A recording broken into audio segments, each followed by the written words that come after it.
Political Action Group America PAC have been handing out $1 million a day to one randomly selected registered voter who signs a pledge to support the First and Second Amendments.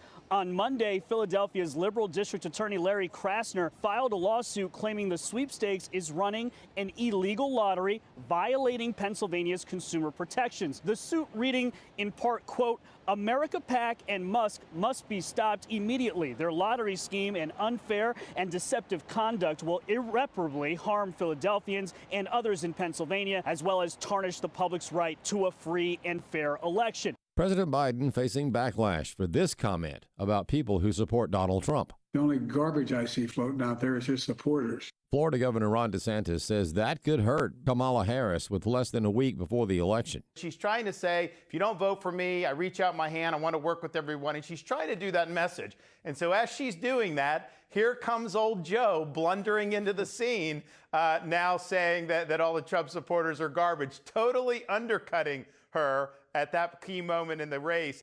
House Speaker Mike Johnson laying out the House GOP's plan for the upcoming year if they retain control after this election cycle. We'll address the top issues that American people care about. We'll secure the border on day one with a President Trump executive order and then legislation to follow. And we will turn immediately to the economy. We can turn the engines of the free market back on. We know how to do it. A college student from China voted in Ann Arbor, Michigan, despite not being a U.S. citizen. Alexis McAdams explains from Detroit. This student at the University of Michigan, who is a Chinese student who's not a U.S. citizen, was able to somehow use his University of Michigan student ID card, to register to vote. And at this point, we think his vote still might count, though, in Michigan. This happened on Sunday, and according to the Michigan Secretary of State's office, this Chinese student cast his ballot at a campus polling location in Ann Arbor, Michigan. They haven't released his name, but say he is facing serious criminal charges, including perjury, because he lied about being a citizen. But his vote was already tabulated, so at this point, we're trying to figure out exactly what's going to happen because it's already in the system. An education policy analyst thinks the situation involving Kansas and Nebraska is all the more reason why Christians need to vote. Chris Woodward explains. There are races for the local school board in those states, but also the State Board of Education is an elected office in those two states. And talking about this on Washington Watch, Meg Kilgannon of Family Research Council said, one of the reasons that this is important at the state level is because of issues like social emotional learning and what is your sex education curriculum? What are your standards of education regarding social studies and English language? All of those kinds of policies are set at the state level. And if you ask Kilgannon, who is making those policies is very important. Do they share your worldview? Are they Christians? Are they conservatives? Do they believe that parents are the fundamentally first educators of children? These are things that you want to find out, and that there's so many important issues facing our kids today, and these folks on these boards have a really meaningful impact in people's lives.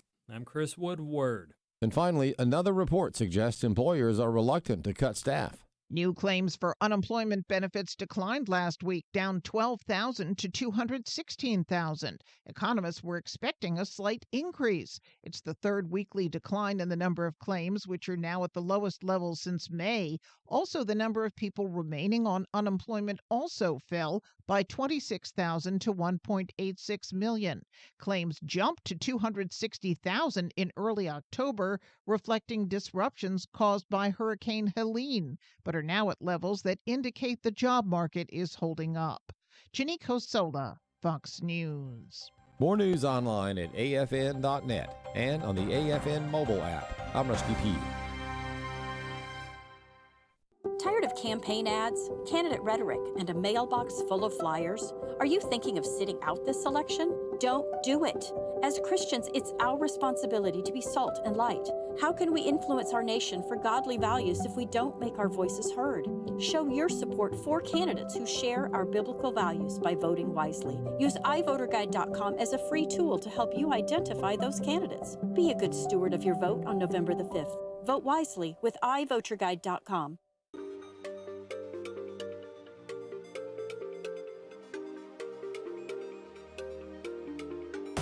We inform. Religious freedom is about people of faith being able to live out their faith, live out their convictions, no matter where they are. We equip. Sacred honor is the courage to speak truth, to live out your free speech. We also rejoice in our sufferings because we know that suffering produces perseverance, perseverance, character, and character, hope. This is At the Core on American Family Radio.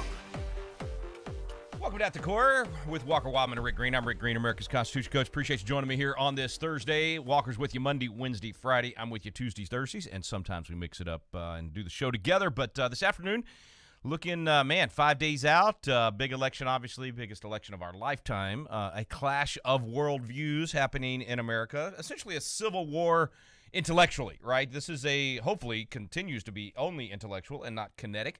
But it is definitely a clash of worldviews at stake right now. You could not have more diametrically opposed candidates for president and frankly, up and down the ballot. I mean, the split in the country is not just at the presidential level. There is a worldview that permeates now the education system in America that is very secular, that is very anti-American, very anti-free enterprise, anti-freedom of religion, anti-freedom of speech. I mean, all of those things. So we've essentially used our education system, not us, but the left, to indoctrinate a large chunk of this country that now believes in principles that are the opposite of the American value system upon which we were founded, which is, of course, a biblical value system, the opposite of even the principles that are described in the Declaration of Independence, that this is what we're about to declare our independence from and for, and what our nation will look like, the opposite of even the enshrined principles in the Constitution itself, the Bill of Rights and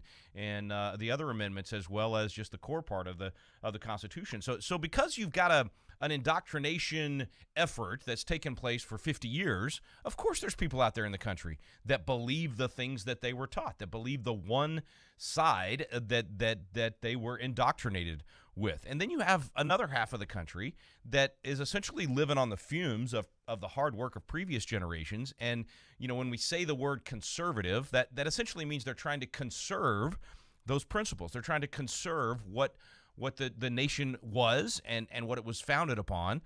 They're doing the opposite of the Kamala Harris line, unburdened by what has been. No, actually, conservatives would like to be burdened by what has been. In other words, we would like to be bound. We would like to be grounded to something that's solid, not just have this free-for-all, anything goes, everything's okay. So on the left side of this equation, this half of the country, which actually I think it's probably more like 10 or 15% of the country, but they're loud and they're effective, and so they occupy positions of influence and power, and I don't think believes like them, but they're able to manipulate half the country to vote their way or to follow them.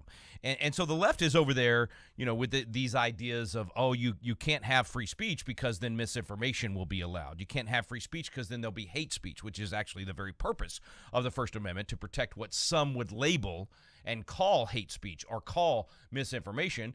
That's what free speech is all about, that you have the arena of ideas to be able to say what you believe, and then I can say what I believe, and we can debate things and have civil discourse, and then people can decide who they want to believe. But the people on the left are trying to stop and reverse these fundamental principles of liberty that made America great in the first place. And then the people you could say on the right, I would say, frankly, the middle and the right, because you can't really call Elon Musk or Joe Rogan or Robert F. Kennedy or Tulsi Gabbard the right. They're definitely the middle. Actually, used to be some left-leaning, and now I would say are right-leaning. But they're not staunch conservatives. They're getting there.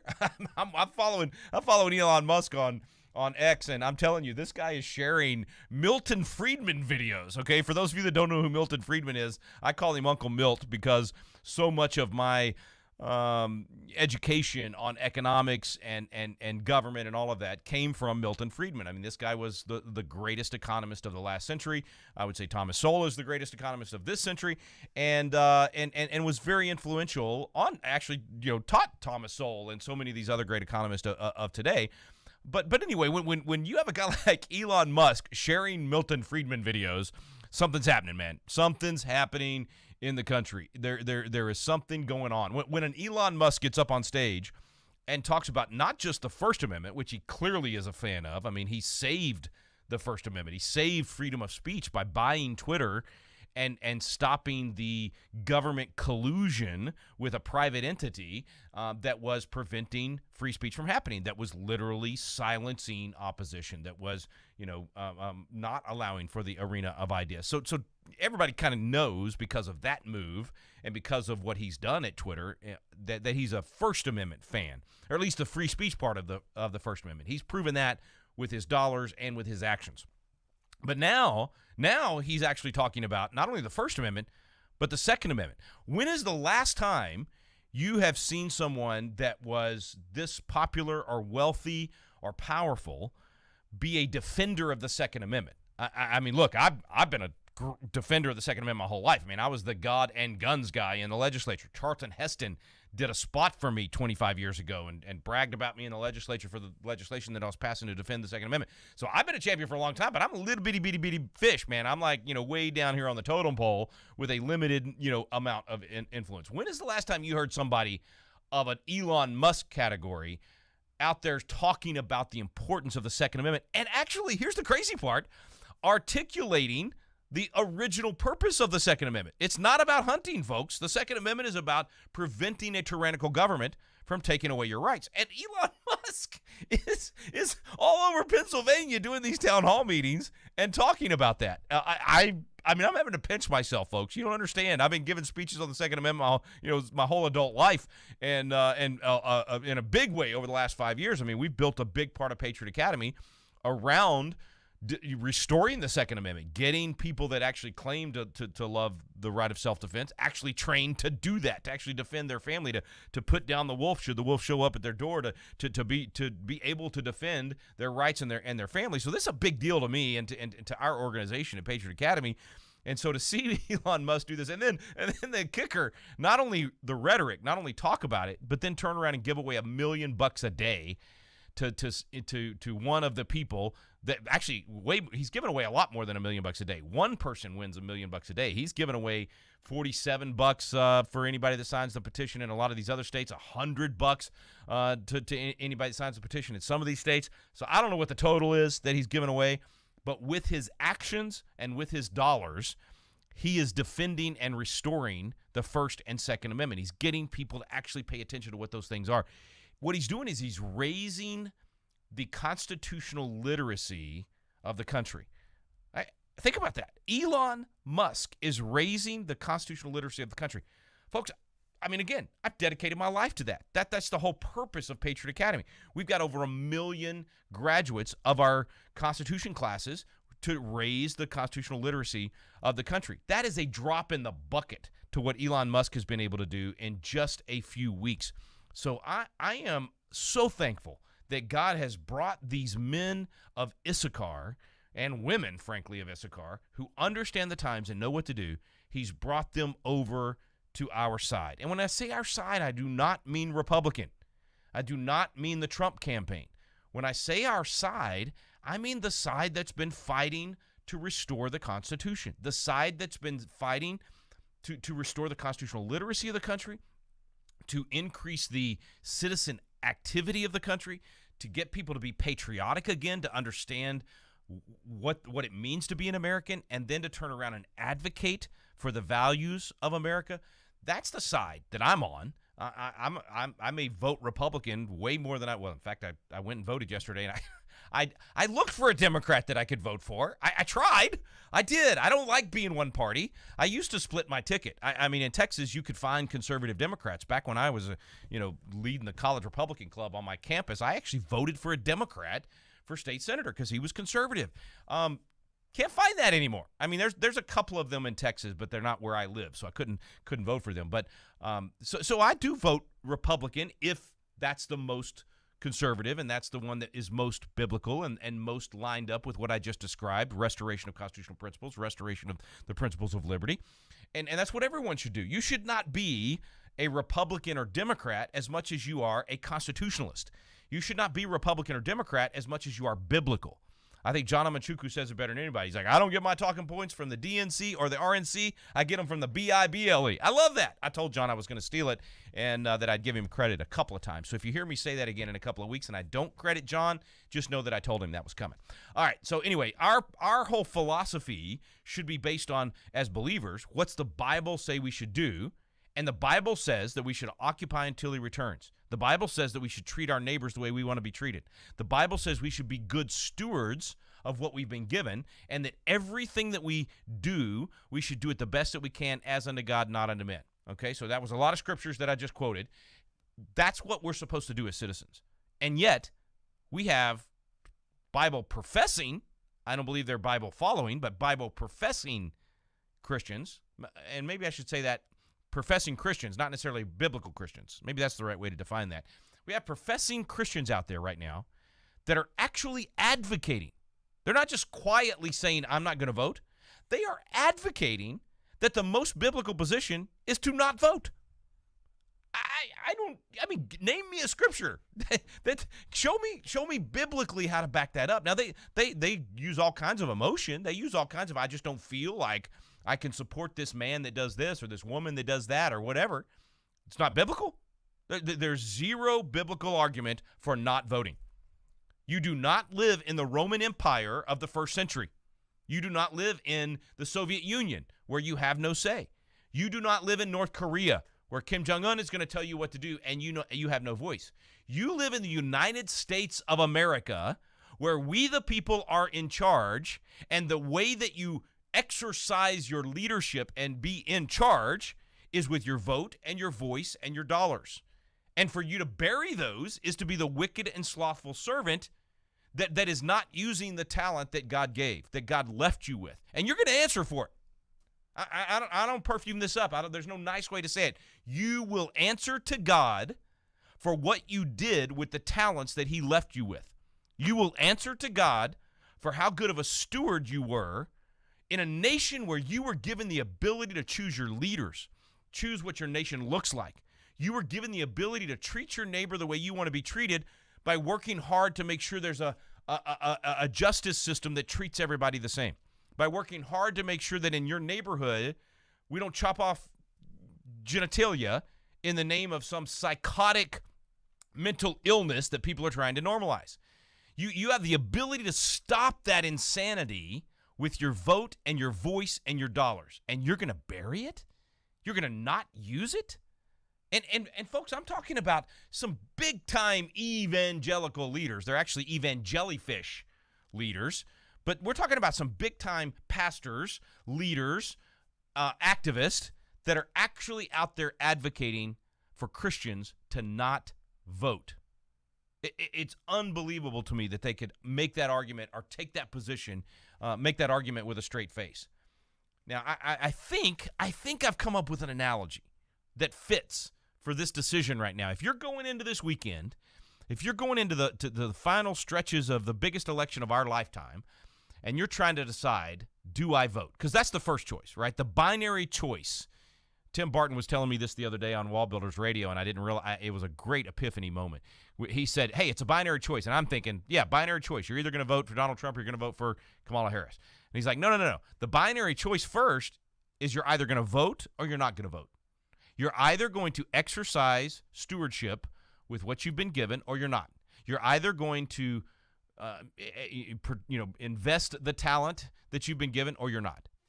And so you got to make that decision first, and then we'll talk about, okay, if I'm going to vote, then how do I vote biblically when the choices are, in fact, the lesser of two evils because Jesus is not on the ballot. So every option, every election, every time, you're voting for the lesser of two evils. I've been saying that for 30 years. I really enjoy the fact that a lot of people, a lot bigger than me, with a lot bigger platforms than me, are saying that in the last couple of weeks. So that's great. I love it. But that's the truth. But first we got to answer the question, are you going to vote? The first binary choice is to vote or not to vote. What is the biblical answer to that? Or even just a common sense answer to that? I think I've got the analogy that fits. I'm going to share it when we come back from the break. I'm Rick Green, America's Constitution Coach. You are listening to At the Core with Walker Wildman and Rick Green, and we're going to take some phone calls when we come back from the break. 888-589-8840, 888-589-8840. First binary choice when you call in, to vote or not to vote. That is the question. Stay with us. You're listening to At the Core. Weep with those who weep. My name is Abraham Hamilton III, and this is the Hamilton Minute. Between 2019 and 2023, Islamists have slaughtered 16,769 Christians in Nigeria, according to the Observatory for Religious Freedom in Africa. 4,192 Christians have been murdered there per year. That's one Christian killed every 2 hours. The violence has reached a point that many traumatized children sleep in the trees to avoid being butchered in the night when the Fulani terrorists are prone to attack. In 2014, there were 1.1 million internally displaced persons in Nigeria. As of 2023, there were 3.4 million. Muslim Fulani herdsmen, Islamic State West Africa Province, and other terrorists are committing genocide in Nigeria, and it's largely ignored in the West. Listen each weekday from 5 to 6 p.m. Central for the Hamilton Corner with Abraham Hamilton III, public policy analyst for the American Family Association.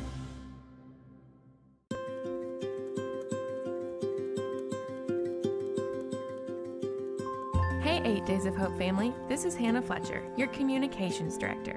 Every year, we are thrilled to see where God moves us as we love and serve those in need across the country, sometimes on a moment's notice.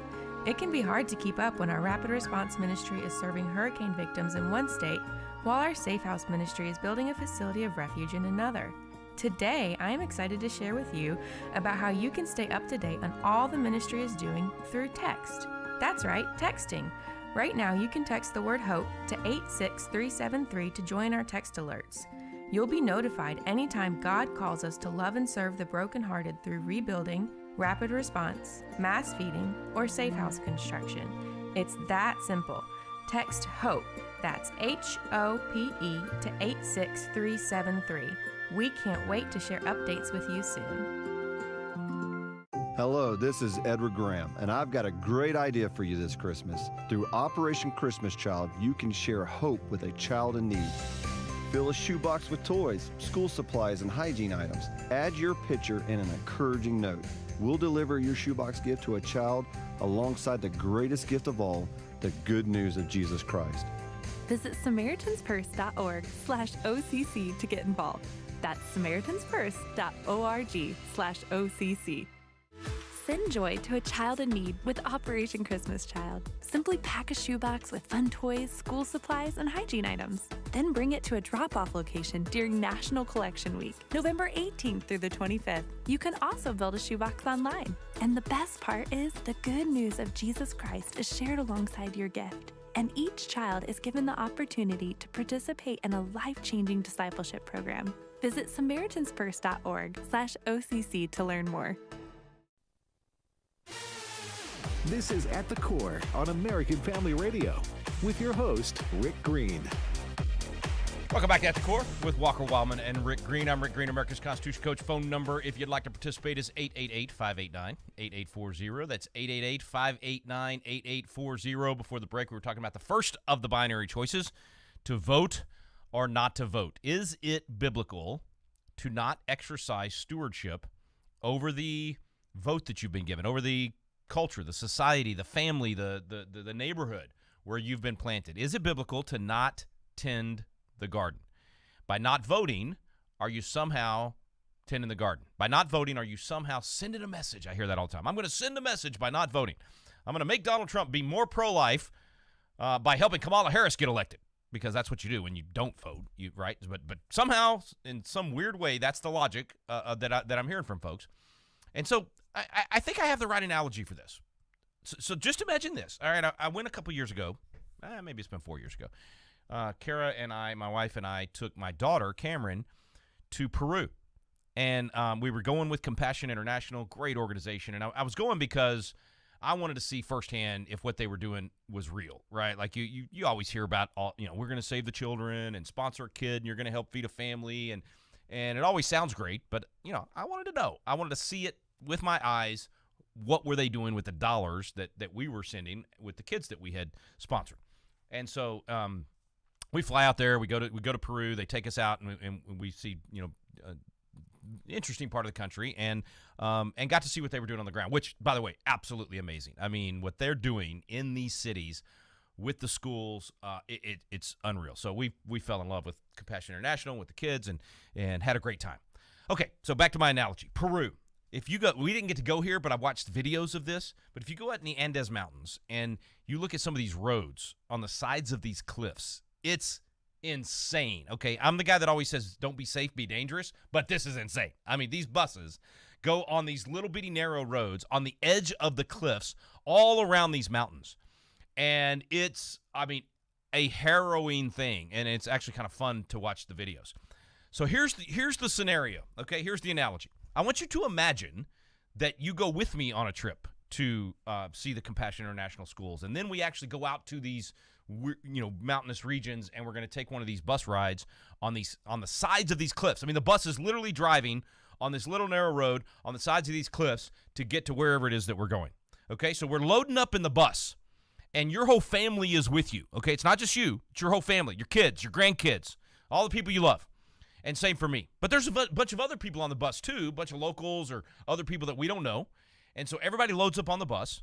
And once we get on the bus, getting ready for this harrowing journey, 2 people walk on the front of the bus to be voted on as the driver of the bus to get us from point A to point B on this harrowing experience.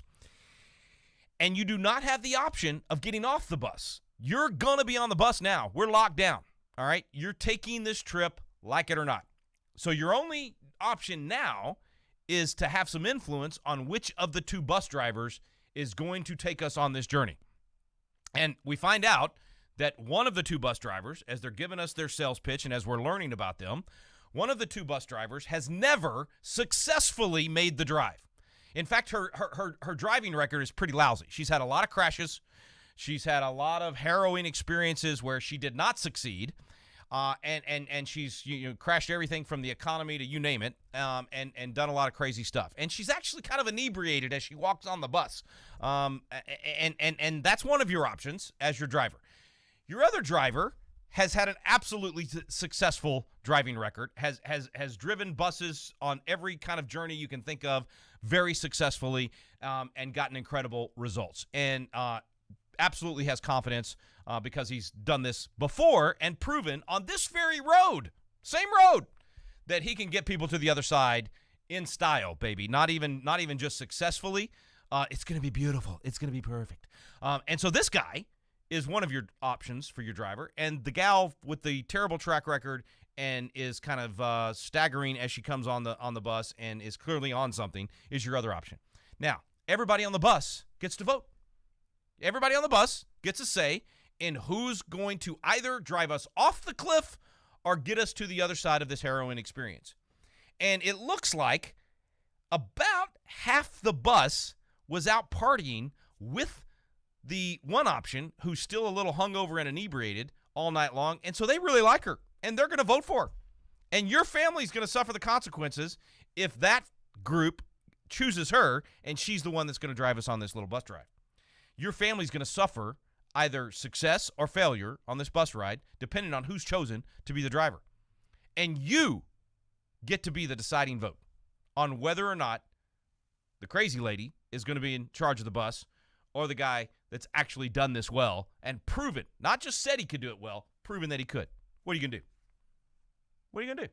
To vote or not to vote? Is this really an option? I mean, are you really going to sit back and say, no, you know what, I'm going to let those other folks that are still hungover, I'm going to let them choose, and then I'm just going to watch my kids die as we drive over the cliff? Because that other guy that's done this really well several times, I heard that he said some mean things to some people. I heard that he tweeted out some nasty things. I heard he actually used foul language. In fact, he's been married 3 times. He only wants to save 99% of the babies. He's going to allow 1% of the babies to still be aborted in these, horrible situations. And he wants to save 99% of the babies. And even though this bus ride has nothing to do with that, I just can't. I can't help him. So I know she wants to kill all the babies, not only all the babies that are in the womb, but the ones that survive the abortion. She's okay with those dying too. And you with me, folks? You understand what I'm saying here? That's how. I'm trying to think of a nice word. I'm trying.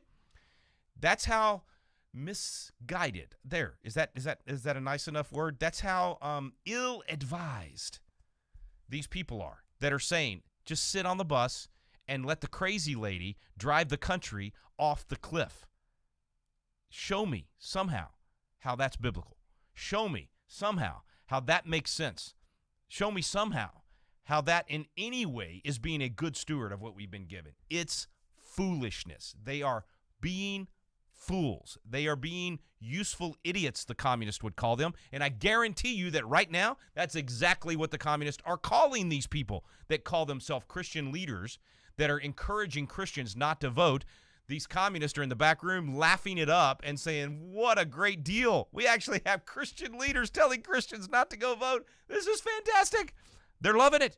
They're calling these Christian leaders useful idiots because they are exactly what Stalin was referring to. They are useful idiots. They're helping the Marxists take over America. Don't be that guy. Don't be that gal. Don't be a fool for the people that are trying to destroy our country and take your kids off the cliff. You have a chance right now, this weekend, to encourage everyone in your family, everyone in your church, everyone that you have contact with in every state, not just the battleground states, all across the country. You have the chance to reach out to people and encourage them to choose the best bus driver, to choose the one that can get us across this dangerous. It's going to be ugly in the next 4 years, no matter who is president. We have a lot of work to do as a nation to restore this country. And the best that we're going to get is a bus driver that just simply gets us across the danger zone safely, hopefully unharmed, and gives us the chance to get to the village and start rebuilding. That's the best that we can hope for in this presidential election. This does not solve all the problems. It gets us to the village so that we can rebuild. We can tend the garden. We can pull up the weeds. We can restore our nation. All right, I'm done ranting. Let's go to the phones. Phone number is 888-589-8840. 888-589-8840. We're going to start in Florida with Michael. Michael, you're up first today. What's your comment or question? Go ahead. You forgot the insults, but that's okay. We forgive you. Or the insults. You're exactly right. Oh, good. I'm glad you're – I appreciate it. No, I appreciate your show. And listen, I want to say a lot, so I'm going to try and make it as quick as I can. I just called one of my lifetime nemesis. And she had, it's unclear how many abortions she had throughout her life. And the problem is I very easily could have been one of the aborted ones. Okay. If you know what I'm saying. Yeah. Now, what I'm saying is she's not my friend. We've never been friends. And I'm talking, of course, about my mother. But I called her because I live in Florida, and with all these hurricanes and all this and that going on, and man, if you don't get out there and vote, in the first place, you ain't got nothing to say about it if you don't vote, okay? Right. And the other thing is, and this is probably going to ruffle some feathers here, but listen, when God created man, man was supposed to be in charge of the garden. But what was he doing? He was hanging around in the background while Eve was deceived, and she led him astray. And what did he do? He blamed her. Pardon me for being old-fashioned and maybe what do you call that, sexist or whatever. The deal is here, I don't think that females are supposed to be in that kind of position of authority and power. I mean, maybe I'm crazy here, but I don't really think that's ultimately the way it was supposed to be. And then the other thing I want to say too, I've had a hard time. For some reason, I can't figure out how to register for all that stuff with the Patriots Academy and this and that and whatever. My sister's involved with that. She's connected with you guys in Colorado, which is a very blue state. Okay. Yeah, so but we're fighting for it. Yeah, go ahead. Throughout the program, if you would, please promote that, talk about it, whatever. Yeah. And then I don't know if you do this or not. I don't even know if this is part of your thing. I'm sure it is, but it's the iVoter guide, because I haven't gone to do early voting because I'm not Listen, I want to know that that thing goes in the slot in a place that is in a secure building where there are eyewitnesses and hopefully security cameras. No, I hear what you're saying, what? Michael. I'm getting close to my break, so I'm going to cut you off. But I hear what you're saying. Absolutely. The certainty in the election is never going to happen until we get back to paper ballots that are only on election day, and there's verification and hand counting and all that. And we're going to get there. We're going to get there. 100 other countries have done it. We can get there. But in the meantime, we got to do the best we can with what we got, where we are. And I recommend early voting just to make sure that nothing happens on election day and you can't get there. But, you know, in some states, it's too late to do that. In Texas, if you're listening, you still got today and tomorrow.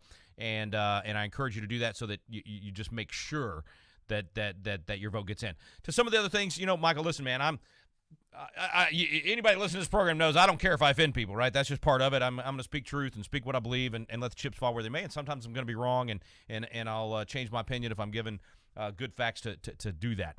I think God's design is for the man to lead.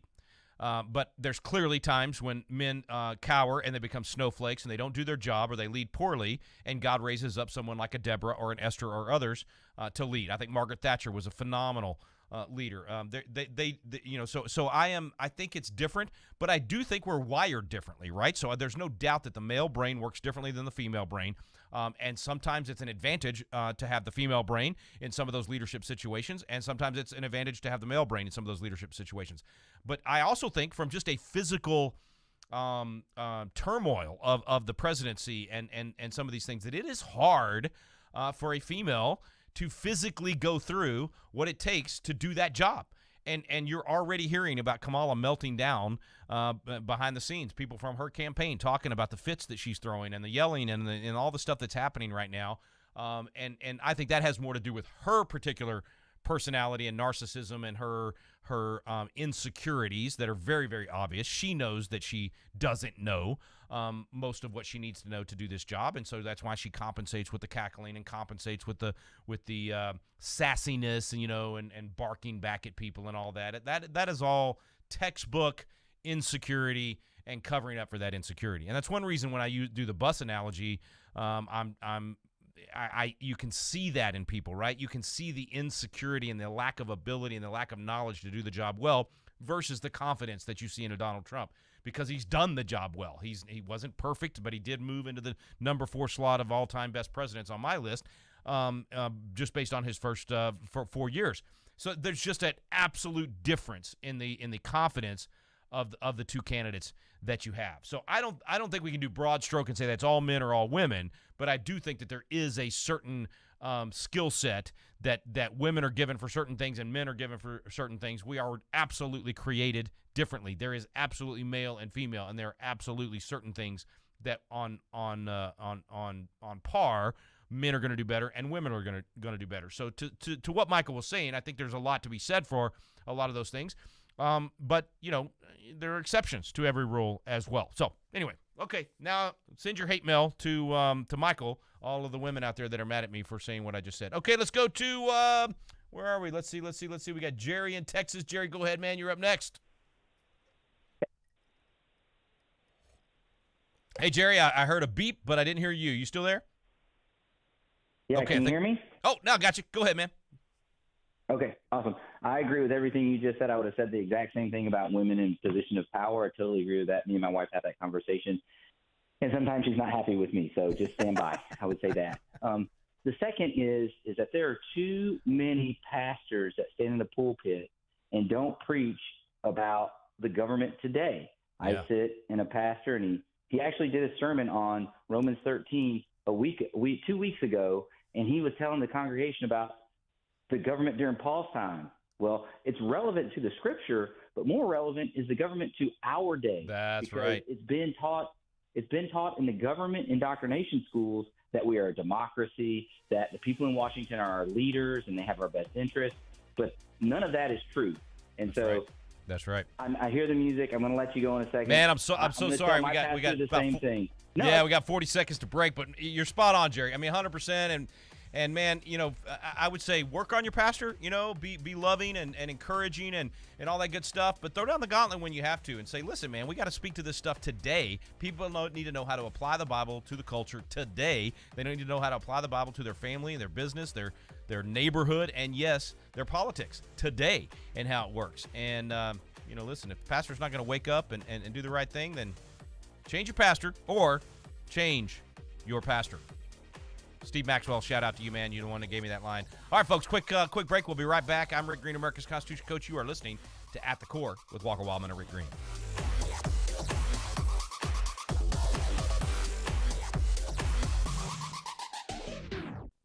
This election is critical, especially for the lives of the unborn. Select states have abortion on the ballot. They're more interested in protecting abortion instead of the innocent unborn children who can't speak for themselves. Maybe you know your state is one of the guilty ones, but if you're not sure, please find out before you vote. We have a list of states and the measures they're trying to pass. Visit afaaction.net/life to keep our preborn babies safe in the womb. afaaction.net/life. The feature-length documentary Culture Warrior, Don Wildman and the Battle for Decency, premiering November 11th, chronicles the life and ministry of Don Wildman. It takes you through the founding of the National Federation for Decency, what has become AFA. It's a call to stand firm for righteousness and shows how that resolve can make a huge difference in our world. If we lose this cultural war, we're going to have a hedonistic, humanistic society. Find out more and watch the trailer at culturewarrior.movie. So right now may be the perfect time for you to rethink how you pay for health care. And here's why. This time of year is decision time for a lot of people, but it's also when you can join Medi-Share and save even more than usual. For many families, joining Medi-Share means saving about $500 a month, which is a game changer for a lot of people, obviously. But what's more, Medi-Share members like it a lot. Their satisfaction rate is 98%. Imagine that. And Medi-Share is a proven thing, too, for over 30 years. It's a Christian community of hundreds of thousands of people now. And here's the thing. If you join before October 30th and you mention the promo code SHARE, they'll waive your application fee, so you save even more right off the bat. I'll give you the number here in a second, but just call and you'll get a price within 2 minutes. And again, the deadline is October 30th. So call now. You'll save even more. Here's the number, 833-44-BIBLE. That's 833-44-BIBLE, 833-44-BIBLE. While in the emergency room with my wife, as she was struggling with the COVID-19 virus herself, and I looked at her, I said, "Are you scared?" And she said, a little bit, but I've been through worse. The Certainty of Mankind's History with Uncertainty, an article by Peter Rosenberger. And then, as her fever was approaching almost 103, she started singing "In Christ Alone." I place my trust and find my glory in the power of the cross. And that's how she has anchored herself in the certainty of Christ through her huge medical journey that has included 80 surgeries, both of her legs amputated, 100 doctors have treated her, 12 hospitals, and now the COVID-19 virus. And so when we live with those kinds of uncertainties, anchoring ourselves in Christ alone, that's the only place we can run to where there is certainty. To read this article and more, visit afa.net/The Stand.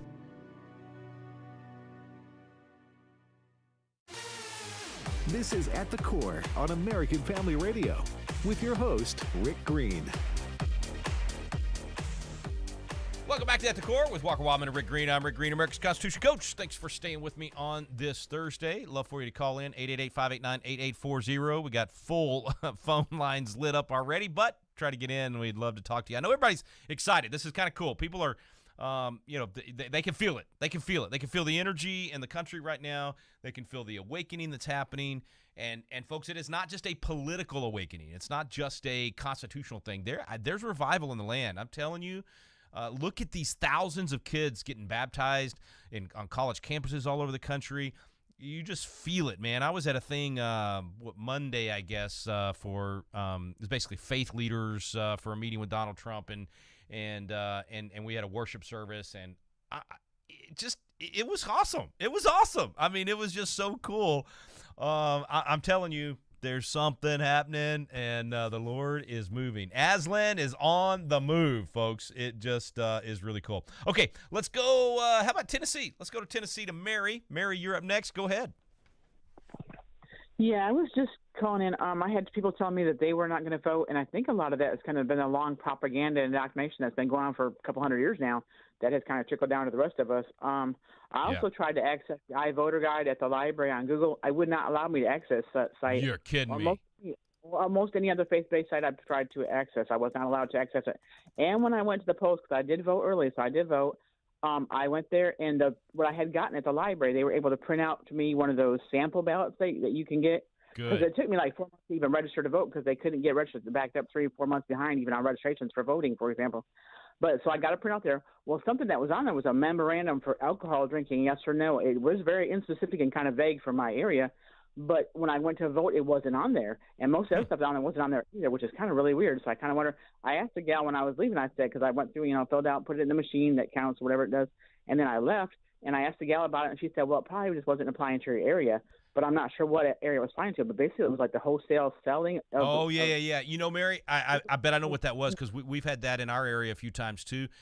Typically, the wet or dry, whether or not a county or a part of a county or a precinct in a county can sell alcohol, ends up on the ballot, and it's in that particular precinct. And so I bet when your printout came from iVoterGuide.com, it was countywide, and then when you got in there to vote, that measure. I'm guessing this, right, because I don't know your particular county, but I've been in your exact shoes. I've done the exact same thing in Hayes County where I live, and I get in there, and the particular precinct vote was different, and so I wasn't actually, my house was outside of that particular precinct. I bet you that's what happened. Was all of the other the same, like president down to state legislator, that sort of thing?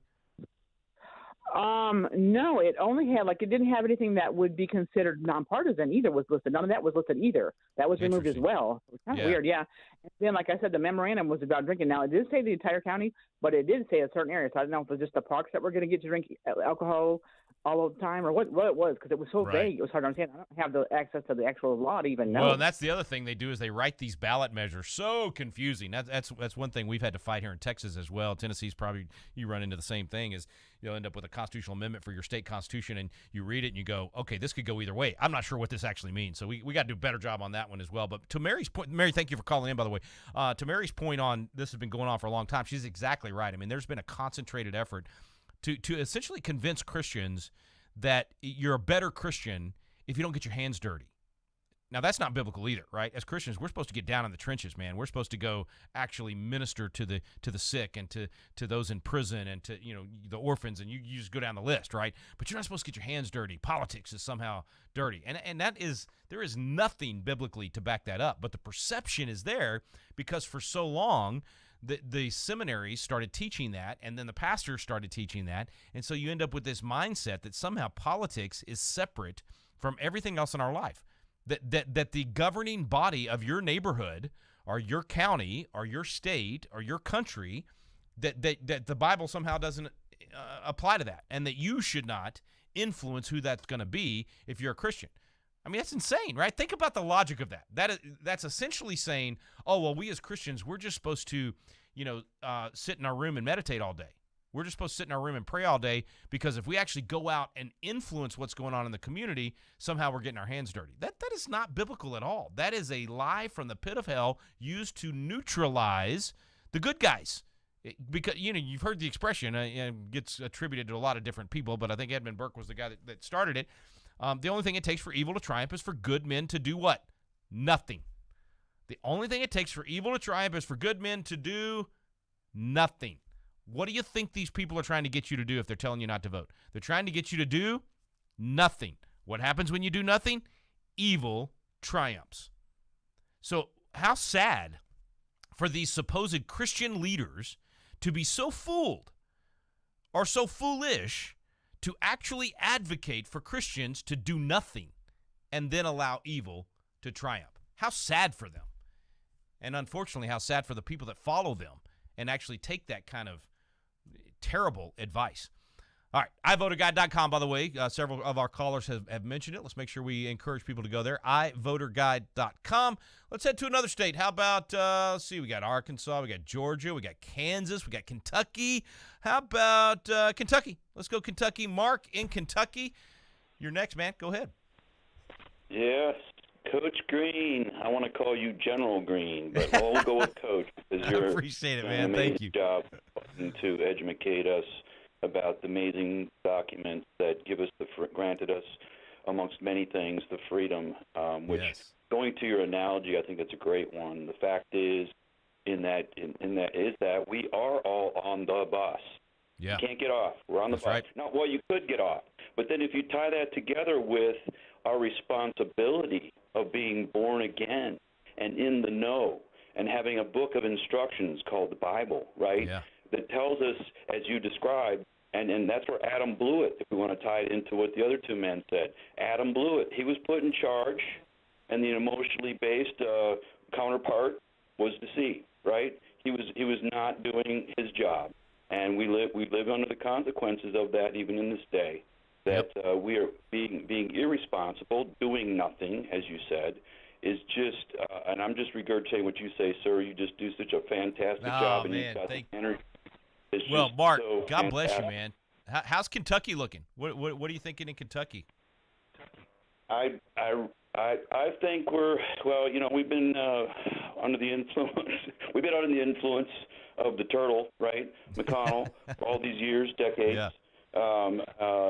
It's crazy because we had a Republican candidate that was trying to run against McConnell and the RNC here on the western side of the state. They didn't want anything to do with him. That was Matt Bevin. But I hope. I'll tell you what. I am so encouraged more so by people I meet on the street. Yeah. Out there, maybe likely mostly the non-church going folks that have just gotten, like me, sort of a little confused, to say the least, about what happened when the pandemic came down and the leaders were called to task, and most of them caved, right? They didn't say, I serve a mighty God. I'm not closing my doors. And by the way, as Greg Locke says, I got a couple of rights. One is that we have the right to meet, and if you infringe upon the first one, the boys will meet you at the door. That's right. Well, man, I'm praying for Kentucky. I thought Matt Bevin did a great job as governor, and I definitely wish that he had been able to beat McConnell and hopefully the days of McConnell and Nancy Pelosi and Joe Biden and all of these folks that did not put country over self, but instead put self over country. Hopefully their days are numbered and their days in power are numbered, and that it's so sad that such a great country with so many great leaders and great potential leaders has been in this situation where we've let these power hungry, selfish people stay in power for so long. It's one reason I'm such a big advocate of term limits. I wish that we had people that would exit stage left when it's time to move on, and unfortunately we just don't. We have too many selfish people in these positions of power. So I'm hoping Kentucky gets some good new leadership, and there's a rebirth there as well. Let's head over to let's see, how about Georgia? We hadn't had a call from Georgia in a while. Mary Beth in Georgia. Go ahead, Mary Beth. Hey, Rick. There's an aspect of another reason it's important to vote that hasn't really gotten a lot of notice this cycle, but the UN is always trying to pass resolutions, and pretty much everyone they pass these days or try to seems like it's going to basically nullify our national sovereignty, even if we still have the mask on as if we do for a while. And the conservatives are the ones that typically fight against that stuff or are more likely to fight against it, and the other people just roll with it. And I don't think we want to be governed by the UN just yet. Another thing is, like somebody was talking a while ago, but this is a good chance to vote for more time for soul winning. If they clamp down on that freedom, it's going to be harder to openly minister to people. On the other hand, maybe the church would explode. Well, no, you're right, Mary Beth. I mean, when there's persecution, the church does explode, but we don't obviously want persecution, and we would rather be able to have the church explode without that. And I think it still holds that we're 80% of the missions around the world. I mean, America has been the light. I mean, we've been the beacon. God's used us to spread the gospel all over the planet. And to your point, I mean, you want the freedom to share the gospel and to disciple people and all of that. You got to have freedom of speech and freedom of religion, and to sit on the sideline and allow those things to be taken away in the name of, I'm just being a good Christian and not getting my hands dirty. And what these people are saying is just missing the entire point of what's going on. And another thing you said, Mary Beth, about subjecting ourselves to these international, whether it's the UN or whatever, the World Health Organization, for instance, the idea that we would allow the World Health Organization to tell us what we would have to do in a pandemic, to let them decide when there's a pandemic after what we saw happen with COVID and the abuse of manipulating that whole situation. There's actually, Mary Beth, a specific complaint in the Declaration of Independence to this very idea. It reads like this.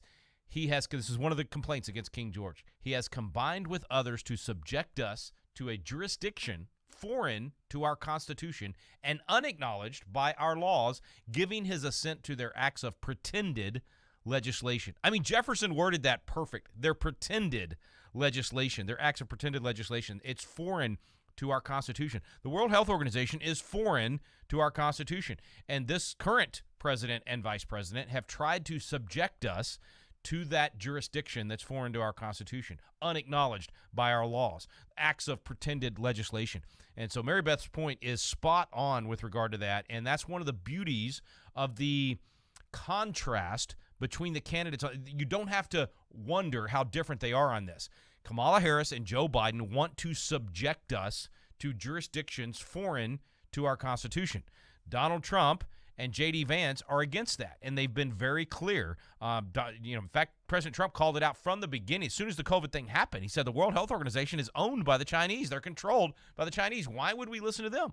He's been willing to defund a lot of these international, agencies and organizations trying to tell us what to do. You think Donald Trump's going to be pushed around by these organizations? Not a chance.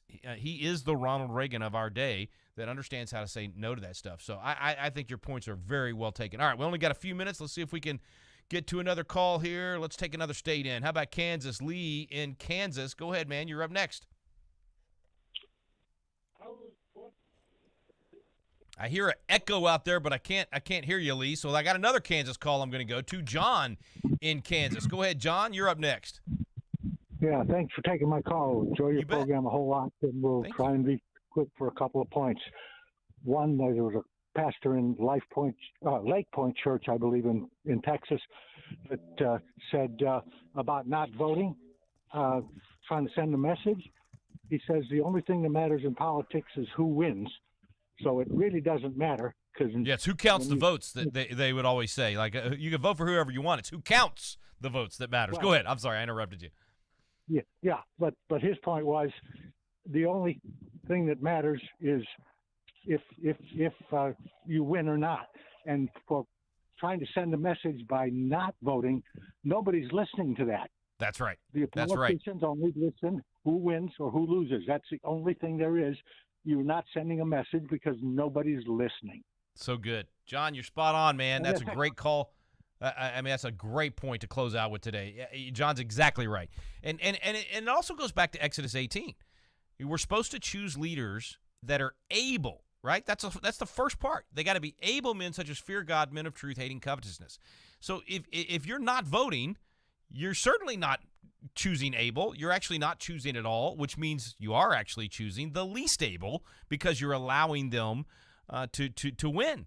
And so you got to choose able people that can do the job. And so they got to be capable of winning. So that's why we support candidates who actually can win. We don't throw our support away. So in addition to not voting, a bad mistake that sometimes Christians make is that they support someone that has zero chance of winning just because they sound good. You might agree with them more than other people, but if they have zero chance of winning, you're not following the biblical command to choose able men such as fear God, men of truth, hating covetousness. So we have a chance to do that. Speak up this weekend, folks. Make sure that your voice is being heard.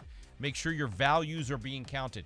Make sure that you're voting. Make sure that you're telling all of your friends and family to vote. And then get out the effort. Get out the vote on Tuesday. If you didn't early vote, get there on Tuesday. All right, folks. I'll be with you Monday and Tuesday. So looking forward to spending those 2 days with you. They're going to be very, very important. You've been listening to At the Core with Walker Wildman and Rick Green.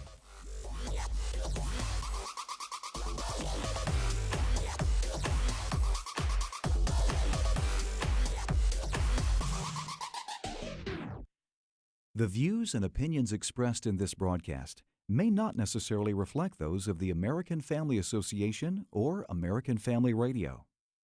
Faith, family, freedom. American Family Radio.